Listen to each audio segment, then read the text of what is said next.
Hi everyone, welcome back to our channel. So today in this video I'm going to show you how to add Cash App to TikTok Shop. So let's get into the video. So firstly open up Cash App and then log into your Cash App account. So once you've logged into your Cash App account, so you're going to go to your cash card and copy the details from your cash card.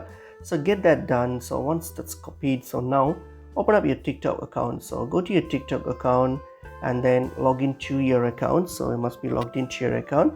So get that done. So once that's done, so what you're going to do, so now go to your shop profile or your TikTok business profile. Just go for your profile, and then here what you're going to do is simply click on the add bio instruction. So hit on add bio and then paste the details of your cash app link here. So paste it and then hit on save, and that's pretty much it is. So please note that this is only available for eligible TikTok shop business accounts.